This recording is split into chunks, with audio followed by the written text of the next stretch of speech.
fire guys, on fire. Apa-apa di torch, apa-apa di torch. Udah se-high-end inikah jagat kuliner tanah air? Ya mesti dong guys, secara tahun makin nambah, level modernitas juga naik kelas dong ya. Yap, masih bahas soal torch di torch. Sebagai pegiat karbo garis keras, pasti nggak nyangka deh kalau nasi bisa ikutan di torch loh. Ya semacam nasi bakar ini guys. Eits, jangan pernah ngebayangin ada daun pisang sebagai pembungkusnya ya guys.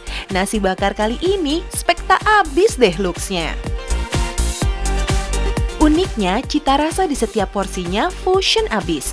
Paduan kuliner dari dua negara dengan topping yang membuncah dan dijamin rasanya rame pakai banget. Nah, salah satu varian menu yang jadi bestsellernya Bake Boss, ya opor chicken katsu ini guys. Wih, gaya amat nih si opor, dipaduinnya nggak lagi pakai ayam rebus, tapi ayam tepung dan keju mozzarella. Ini dia guys yang disebut opor zaman now. Ayamnya nggak cuma dipotong file, tapi juga dibalut tepung panir. Nama kerennya sih, chicken katsu. Anyway, kuliner Jepang yang satu ini sebenarnya merupakan modifikasi dari kuliner katsuretsu guys. Katsu di negeri Sakura justru awalnya terbuat dari daging sapi dan akhirnya berkembang jadi daging ayam. Kuncian teksturnya katsu wajib renyah di luar dan lembut di dalam ya guys. Nah, yang paling out of the box sih topping sausnya ini guys. Bumbu opor. Tapi, nggak ada lagi tuh judulnya berlimpah kuah. Yang ada, si opor malah dibuat kental dan makin creamy. Bumbu opor inilah yang ngegantiin saus asam manis yang identik jadi sausnya chicken katsu. Tinggal dikasih tambahan keju mozzarella, and torch. FYI aja nih guys, kalau teknik torch atau blowtorch ini ternyata udah populer sejak tahun 2016 lalu loh. Teknik masak seperti ini dinilai lebih simpel dan cepat dalam proses pembakaran atau pemanggangan. Dengan menggunakan alat bernama blowtorch, semprotan api langsung keluar nih guys dari tabung gas berukuran kecil. Mulai dari proses mematangkan, finishing, sampai bikin tekstur makanan lebih renyah, bisa banget nih guys pakai blowtorch. Ayo, pada tahu nggak sih? Kalau proses di torch kayak gini, berfaedah banget bikin aroma makanan makin keluar, plus saat proses pembakaran nggak mengganggu tingkat kematangan bahan lainnya.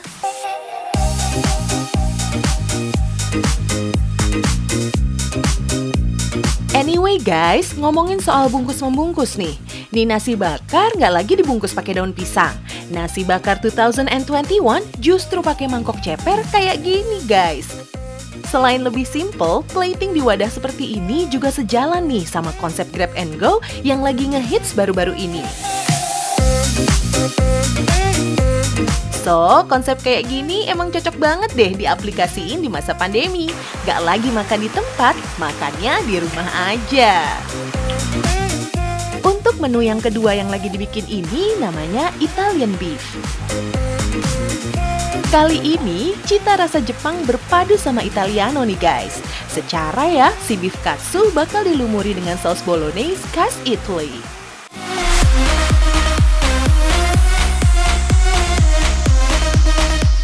Yap, emang menang banyak deh guys kalau beli nasbak yang satu ini.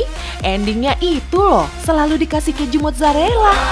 Mantap jiwa kan? Tinggal di torch bentar aja, tuh keju mendadak jadi melting nih guys. BTW, kamu tahu nggak sih kenapa keju mozzarella gampang banget melting pas kena panas?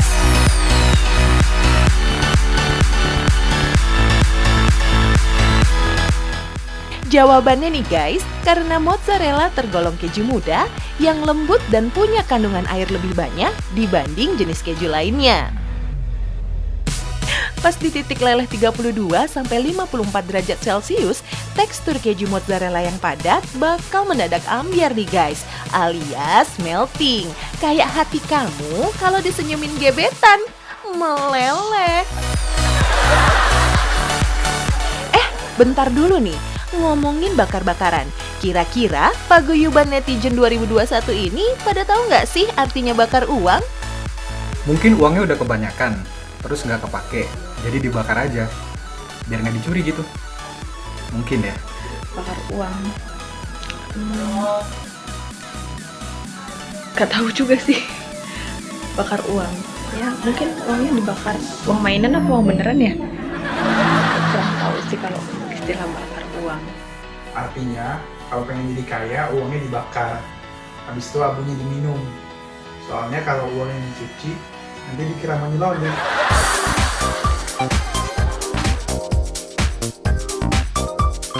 Nah, kan masih pada asing kan sama istilah ini? Jadi gini guys, istilah bakar uang emang nyata kok dipraktekin di berbagai perusahaan. Apalagi perusahaan startup yang lagi ngehits beberapa tahun terakhir. Nah, yang disebut bakar uang nih guys adalah kegiatan yang ngabisin banyak uang demi bisnis atau proyek tertentu guys. Tujuannya sih nggak lain dan nggak bukan untuk pengembangan bisnis dan marketing sebuah perusahaan guys. Misalnya aja kayak diskon gede-gedean biar orang tertarik pakai layanan dari perusahaan ini. Back to Nasbak alias nasi bakar. Hasil jadinya bisa sewadidaw ini guys. Please welcome Trio Nasi Bakar 2021. Ada opor chicken katsu, Italian beef, dan Aburi beef mentai guys.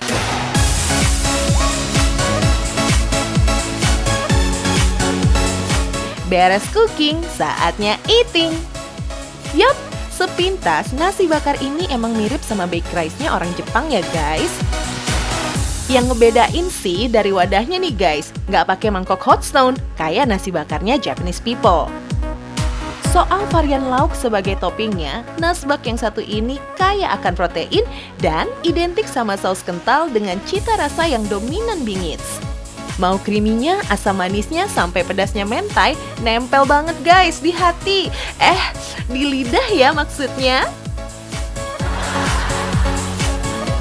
Nah, buat yang parno makan makanan yang dibakar, kalem. Masih boleh kok guys. Yang penting, makanan yang dibakar itu baru dikategorikan dulu sensor masuk ke mulut kalau makanannya matang sempurna dan gak gosong guys. Dan kalau pesan makanan yang dibakar, kudu cepet dihabisin ya guys. Karena makanan yang dibakar atau dipanggang bisa lebih cepat dingin guys dibandingin yang dimasak dengan teknik lainnya. So, kalau udah jadi dingin, makanan yang dibakar bisa berpotensi nih jadi tempat berkembangnya kuman-kuman. Eits, kalau nasi bakarnya seenak ini mah, habisnya bisa secepat kilat ini sih. Mertua lewat sampai nggak kelihatan.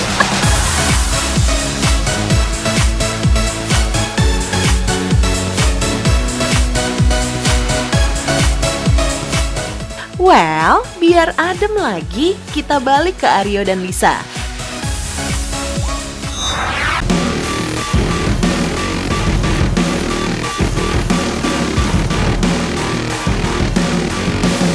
Loh, waduh, ada kebakaran nih. Duh, mana apinya gede banget lagi. Oh alah, ternyata lagi masak toh. Kirain kebakaran beneran. Jadi guys, ini yang namanya teknik flambe dalam memasak. Kamu tahu nggak sih, teknik flambe berasal dari negara Prancis. Kalau dalam bahasa Prancis, flambe artinya bersinar. So, flambe diartikan sebagai teknik memasak yang menghasilkan api dari dalam wajan. Pada abad ke-14, teknik flambe diperkenalkan pertama kali oleh seorang pelayan yang bernama Henri Charpentier. Salah satu resto yang menawarkan atraksi flambe ini adalah Marina Seafood di Kota Bogor, Jawa Barat. Walaupun asalnya dari Prancis, tapi aneka olahan seafood bisa juga dimasak dengan teknik flambe. Kalau teknik aslinya, flambe identik dengan penggunaan alkohol untuk memantik api. Tapi nggak harus pakai alkohol juga guys. Paduan antara 3/4 minyak goreng dan 1/4 air ternyata juga bisa menimbulkan api.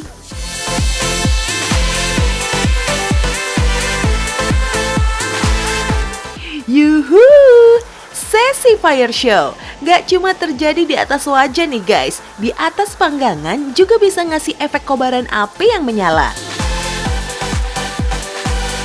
Cukup lumuri dengan olesan bumbu jimbaran, si api bisa langsung berkobar. Sadis! Meski baru setahun beroperasi, olahan seafood di sini super duper lengkap guys. Mulai dari kepiting, kerang, sampai ikan, semuanya ada di mari. Yang jadi superstar ya kepiting Papua ini guys. Tahu nggak sih kalau kepiting Papua ini termasuk jenis kepiting bakau unggulan di Indonesia? Keistimewaannya terletak pada dagingnya yang tebal, banyak, dan ada rasa manis-manisnya. Meski tergolong most favorite crabs, tapi kalau di sini dijamin nggak bikin kantong jebol deh harganya. Nggak pakai lama, langsung sikat. Banyak banget. Abis dimasak sama atraksi yang dramatis, sekarang saatnya nyobain rasa seafood yang bombastis. Meski singkat dan padat durasi masaknya, tapi nggak usah khawatir sama rasa dan tekstur dagingnya. Semuanya empuk dan endolita abis. Bumbunya benar-benar meresap sampai ke relung hati. Ke dalam seafood maksudnya. BTW, kamu tahu nggak sih kalau hidangan seafood justru jadi kuliner wajib di negara Italia, khususnya saat malam Natal tiba. Tradisi makan seafood ini dinamakan Feast of the Seven Fishes. Yup, 7 jenis seafood yang menggantikan menu serba daging saat perayaan Natal.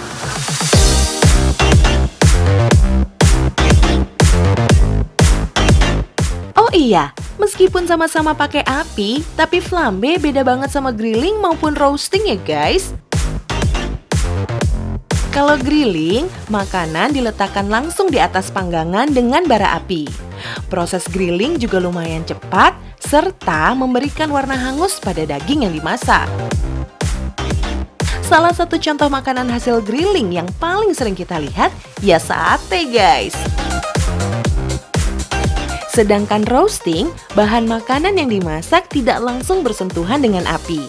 Otomatis, durasi memasaknya juga lebih lama. Kamu ingat bebek packing yang pernah kita bahas?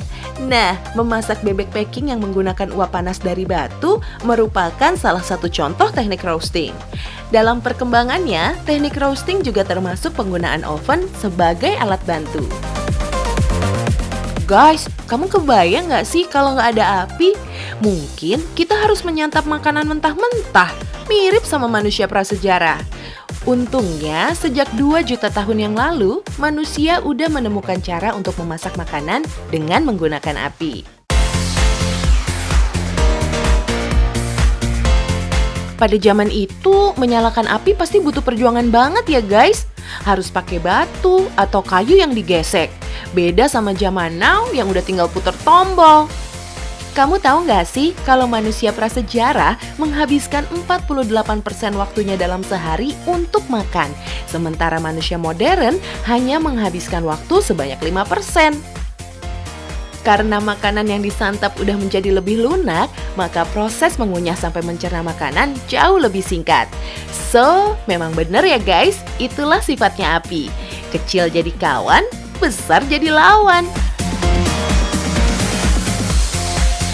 Halo guys, what's up? Udah siap banget nih. Dengan baju kembaran, kita udah siap kali ini mau ngajakin lo semuanya untuk muter-muter seru-seruan di Peak ya. Yes. Jadi kita bakal muter ya? Yes, kita bakal muter-muter sampai pusing 7 keliling. Kira-kira apa aja bakal kita lakukan selama 1 hari di Peak ini? Ikutin terus! Siap-siap ya guys, hari ini di tahu nggak sih bakalan banyak adegan panas. What? Nggak salah nih, tengah hari bolong main adegan panas. Kok saya jadi ikut deg-degan ya bacanya? Ya udah, nonton aja ya guys. Saya cuma pengisi suara. Saya nggak tanggung jawab sama isi konten ya.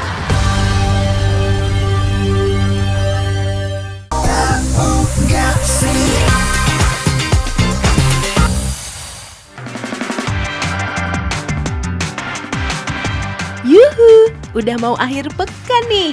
Kuilah kita cari tempat hiburan.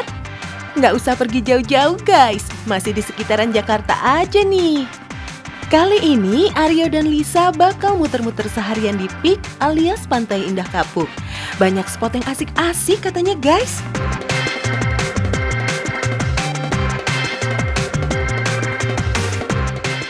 Yang pertama, kita ke tempat sewa sepeda dulu ya. Karena Peak ini cukup luas, kayaknya bakalan capek kalau harus jalan kaki. Apalagi cuaca udah mulai panas nih. Harga sewa sepedanya cukup bervariasi, mulai dari 25.000 sampai dengan 100 ribuan per jamnya. Buat yang males goes, di sini juga ada skuter listrik guys. Tapi kalau pilihan Aryo sama Lisa, tetap pada sepeda custom ini.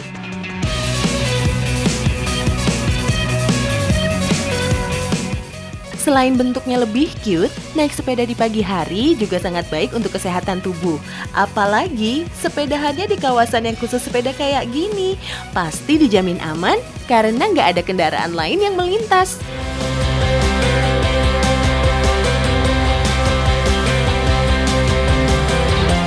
Guys, selain menyenangkan, bersepeda juga dapat mengontrol berat badan kita. Karena tenaga yang dikeluarkan untuk menggenjot pedal sepeda dapat membantu pembakaran lemak.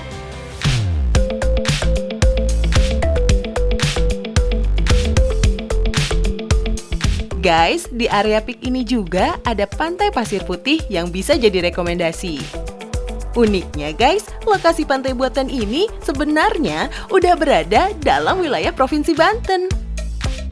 Di pantai sepanjang 4 km ini juga terdapat pedestrian yang bisa jadi jogging track dan area bersepeda.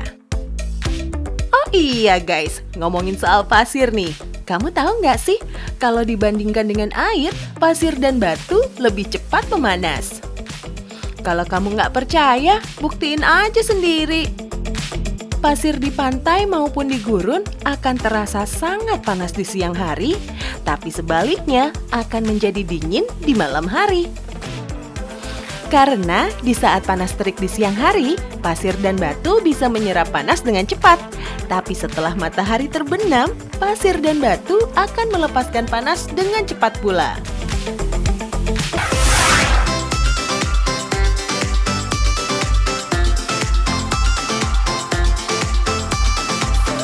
Lukumades atau biasa disebut Greek donut adalah salah satu jajanan khas Yunani. Kalau biasanya donat identik dengan lubang di tengahnya, donat Yunani ini bentuknya bulat mirip bola pingpong. Sebenarnya donat Yunani yang asli adalah plain atau tawar. Tapi karena disajikan dengan berbagai varian topping, rasanya jadi meriah.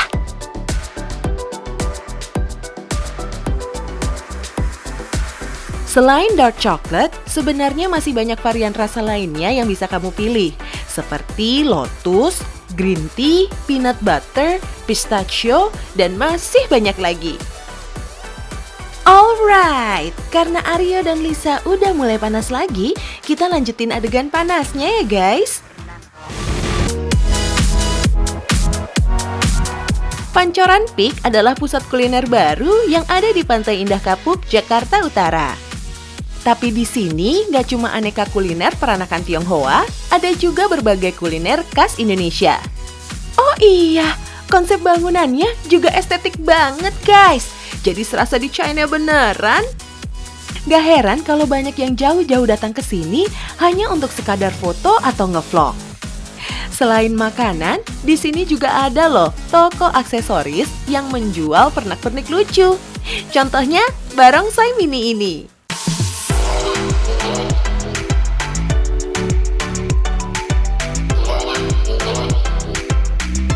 Tapi nggak lengkap rasanya kalau kesini tanpa mencicipi kuliner khasnya. Kali ini kita bakal nyobain bihun bebek dan kue tio goreng sapi. Are you ready guys?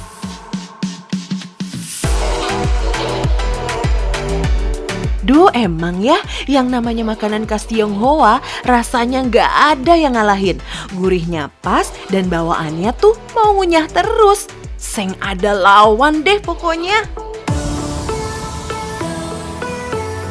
Join enak banget, parah, yang ngerti lagi sih. Kalau misalnya pengen tahu referensi lainnya, jangan lupa nonton terus Tahu Nggak Sih aja setiap hari Senin sampai hari Jumat jam 1:30 siang cuma di Trans 7. Sekitar makan lagi boleh ya. Yuk, habisin. Selamat makan. Hause. Hauce. Enak banget.